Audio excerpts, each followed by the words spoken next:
This is a Fox News alert. Tonight, exclusively right here on this show, I can confirm from multiple high-ranking DOJ sources who have now confirmed to me directly the Attorney General of the United States has not recused himself from the Uranium One issue.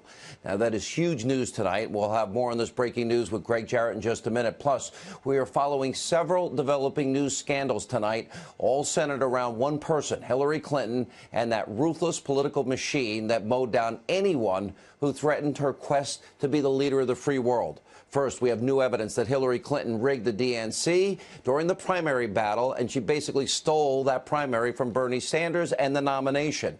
Now, finally, multiple prominent Democrats are speaking out against Clinton's corruption inside the Democratic Party. And also tonight, new developments surrounding Hillary Clinton's dirty dossier when she bought and paid for Russian lies about Donald Trump during the election. Tonight, we will lay out exactly what laws she may have broken and why it is now time to start a formal investigation into her corrupt practices. Now, President Trump is even calling out the Justice Department for not investigating what could be widespread Russian collusion within the Clinton campaign and the Democratic Party. All of that and more in tonight's very important Friday breaking news opening monologue. Hillary Clinton, she has been caught red-handed rigging the Democratic primary in her favor. This according to former interim DNC chair Donna Brazile, who says she found, quote, proof that the Clinton campaign colluded with the DNC to demolish Senator Sanders. He didn't have a chance. Now, according to Brazile, who has a new book coming out next week, Clinton controlled the Democratic Party's finances, strategy, even had a final say on staffing, all while poor socialist Bernie Sanders tried in vain to take on the Clinton machine.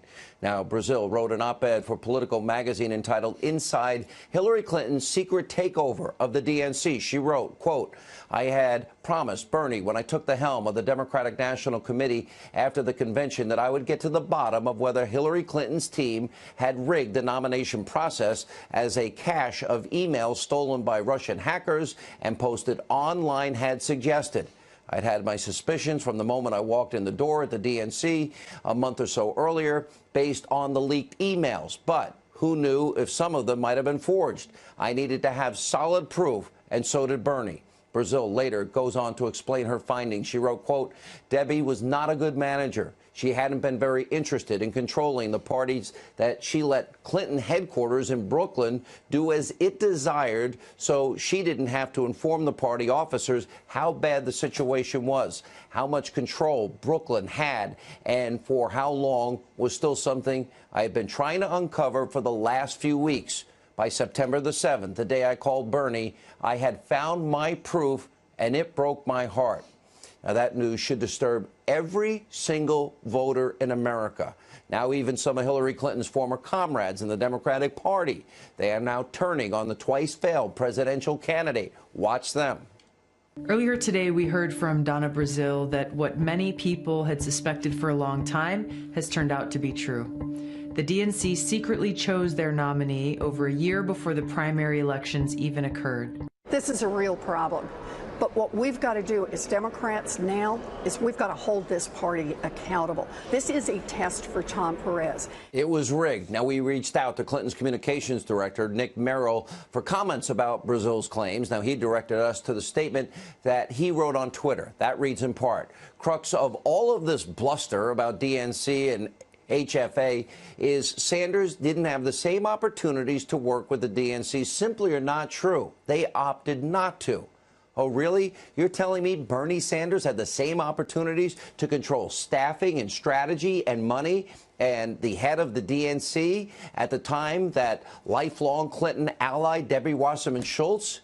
Give us a break. Hillary had a secret signed contract, so what they just told you is a lie. And by the way, countless Democrats must have known that Hillary had rigged the system.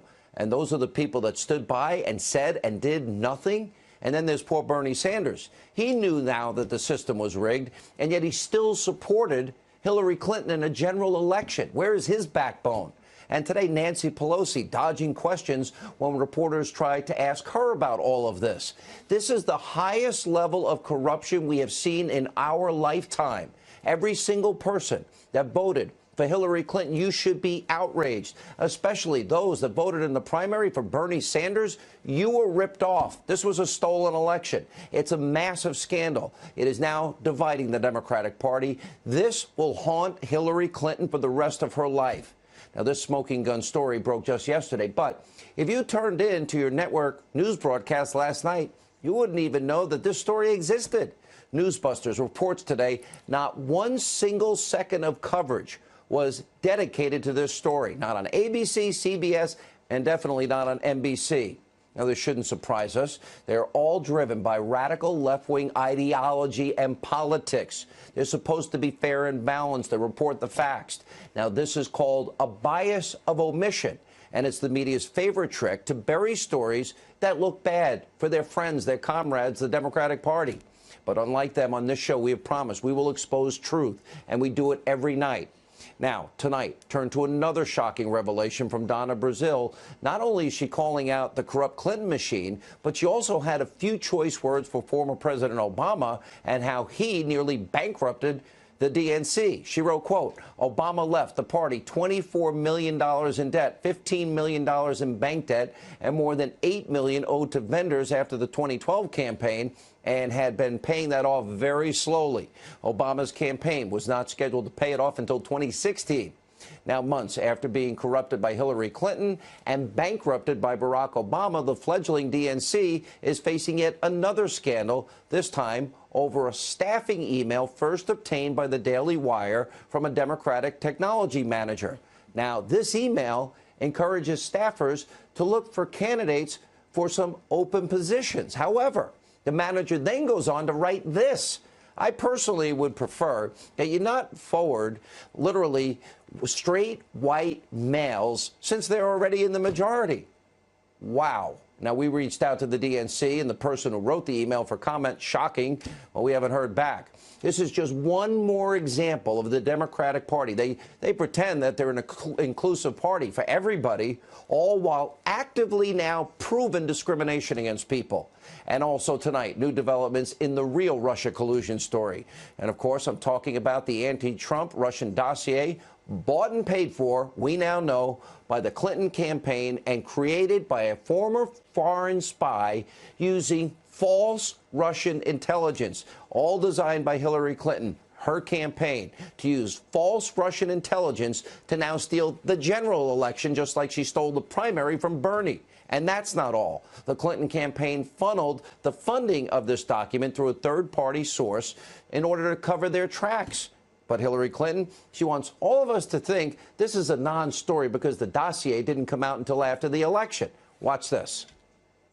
From my perspective, it didn't come out before the election, as we all know, and it's part of what happens in a campaign where you get information that may or may not be useful, and you try to make sure anything you put out into the public arena is accurate. And so this thing didn't come out until after the election, and it's still being evaluated. It was used by Democrats and people in the media. Her statement is just not true. It is a lie. On November 1st, I'll give you one example, 2016, only days before the election, David Corn, left-winger, he had a lot to say on MSNBC about the former spy, Christopher Steele, and, of course, this Trump dossier with salacious lies about Donald Trump. Watch this. I met this former senior intelligence officer who's really an expert and specialist in Russian counterintelligence for a intelligence service that we all would respect, and learned that he had been sending very detailed memos to the FBI throughout much of the summer based on his own work that he did with Russian sources that was indicating that there had been a Russian operation for a couple of years now, to co-opt and cultivate Donald Trump. Okay, it just blows Hillary Clinton's comments totally out of the water. But to steal a line from Hillary herself, oh, what difference at this point does it make? Her campaign still funded a former spy to put together sketchy, false Russian intelligence in order to smear the character of Donald Trump and influence an election. and influence the American people. And by the way, according to a brand new report in the Daily Caller, the law firm that Clinton used to covertly fund this dossier, Perkins Coie, was also responsible for helping the DNC avoid an FBI investigation after their servers were hacked.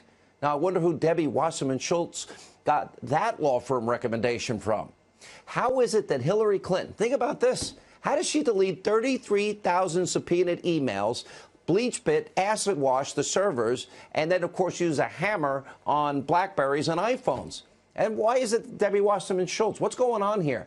She does the same thing. She has an IT guy with busted up hard drives in his garage. And then the whole thing with the police and the laptop.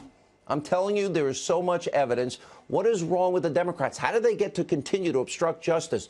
I'm telling you, we are only starting to touch the surface here. This is one of the most corrupt scandals that you've ever seen. And it's more than just bad optics. According to Fox News, legal analyst Greg Jarrett, who will join us in a few minutes, Hillary Clinton, others in her campaign may have broken serious election laws. You can see them up on the side of your screen right now. And then, of course, there's the Uranium One scandal. Now, that put, of course, our national security at risk for their benefit. When Hillary Clinton was one of, 9 people to approve the sale of a North American uranium producer to, let's see, the hostile regime of Russia, the bad actor Vladimir Putin, giving 20% of our uranium to Russia when we don't have enough uranium. We have to import uranium. Hillary did this all while Bill Clinton, he got a huge payout from Moscow. The Clinton Global Initiative got huge donations up to $145 million for people associated with the Uranium One deal. And according to Greg Jarrett, Clinton may have broken multiple fraud and bribery laws, including wire fraud, mail fraud, and many others. And let's not forget about Hillary Clinton's email server scandal. Remember? Mishandled national secrets, top secret, special access program, confidential information, all top secret while she was serving as Secretary of State. Well, there she may have broken multiple laws as well. These are very serious crimes. They must be investigated by our Justice Department, and the Clintons must finally be held accountable for their actions. Now, we'll talk to Greg Jarrett and others in a few minutes to break all of this down. Meanwhile, the president rightly is now calling out the Justice Department for not investigating the Russia collusion story within the Clinton campaign and the Democratic Party. Here's the president from earlier. I'm really not involved with the Justice Department. I'd like to let it run itself. But honestly, they should be looking at the Democrats. They should be looking at Podesta and all of that dishonesty. They should be looking at a lot of things. And a lot of people are disappointed in the Justice Department, including me. Now, the president continued to air his frustration with the Justice Department on a local radio station. Let's listen in. You know, the saddest thing is that because I'm the President of the United States, I am not supposed to be involved with the Justice Department. I'm not supposed to be involved with the FBI. I'm not supposed to be doing the kind of things that I would love to be doing. And I'm very frustrated by it. Now, the president is right. Where is the investigation into Uranium One? Here is some good news. As I have confirmed at the top of the program exclusively, multiple high-ranking DOJ sources have confirmed directly to me that the Attorney General has not recused himself from the Uranium One issue. That is huge news tonight. Now, where is the investigation into the Clinton takeover of the DNC? Where's the investigation into the Clinton-funded fake Russian news so-called dossier with lies and salacious materials to propagandize the American people before an election? So we need to know, where's the Justice Department on all this? Will there be equal justice under the law, as we have been saying we need in this country? And also, according to an interview with Cheryl Atkinson, which will air this weekend, President Trump believes that this Russia investigation will result in him being proven innocent.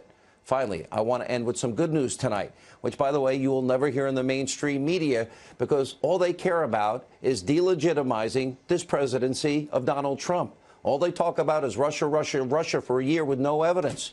Right now, we are getting the best economic news we have had in a long, long time. Something, by the way, I was never able to say during President Obama's administration. Now, since President Trump took office in January, our economy has taken off. In October, 261,000 new jobs created, with manufacturing jobs adding 24,000. Unemployment now is at a 17-year low. Consumer confidence, a 17-year high. And over 1 million fewer Americans are relying on food stamps, the best numbers in over 7 years.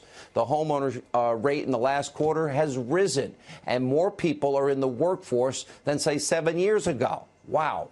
And 2 years ago, President Trump, he promised to make our economy great. That's exactly what is happening, and that's only by getting rid of burdensome regulation. Hopefully, Congress will now step up and do their job.